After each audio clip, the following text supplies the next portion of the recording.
All right, now to an update from the scene in Louisiana. KPRC 2's Gage Goulding joins us now live from New Orleans. Gage? Yeah, Keith, we just got here to the scene. I want to show you exactly what we are seeing right now. This is the first time we're seeing it as well. You can see, I want to point out, starting from where we are, just a lot of different layers of that yellow police line, do not cross tape. On the other side, you can see the fire truck there and more police cars. But as we take a look, I want you to look at all of the debris on the street. And I'm not sure, Oscar Chavez working the lens here for us. If you could walk up just a little bit. There's even a New Year's Eve, a silver New Year's Eve party hat laying on the street. There's confetti littering the area.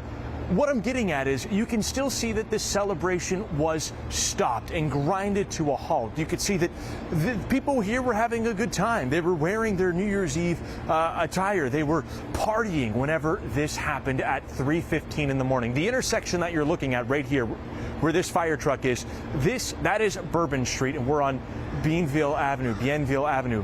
Sorry, I might have mispronounced that. But where that fire truck is pointed to the right is where that large crane is that the pickup truck crashed into.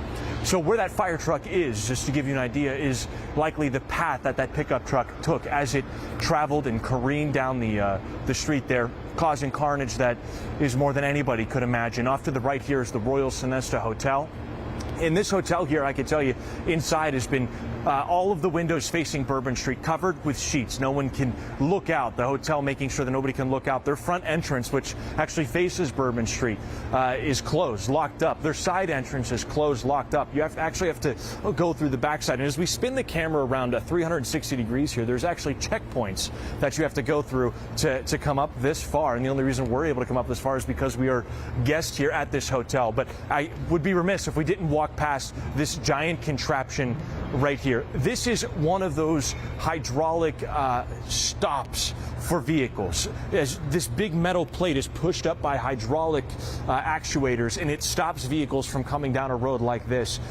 This is what likely was down. I don't know if this exact one was up or down yesterday, but this is the type of technology that is implemented and used to stop vehicles from reaching Bourbon Street, which we all know is a very busy street.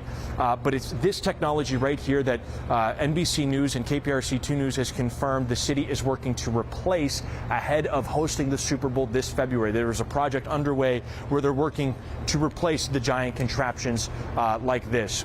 If this would have been deployed, though, you understand that a vehicle would not have been able to pass through here. That's the purpose of this technology, but NBC News confirms that in a press conference that we saw earlier that these were faulty from the get-go whenever they were installed more than a decade ago. So looking again, I'm going to kind of spin you around one more time so we can take a look at Bourbon Street here and the latest that we can see.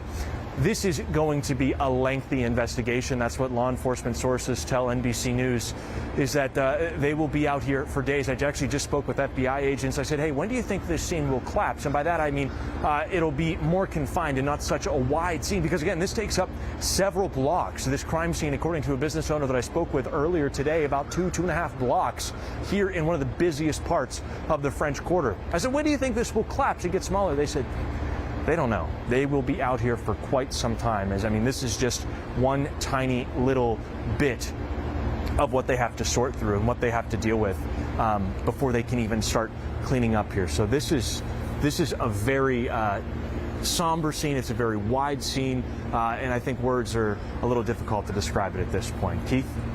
Yeah, Gage, we can only imagine. Thank you for your reporting, though. We'll look forward to it a little bit later today.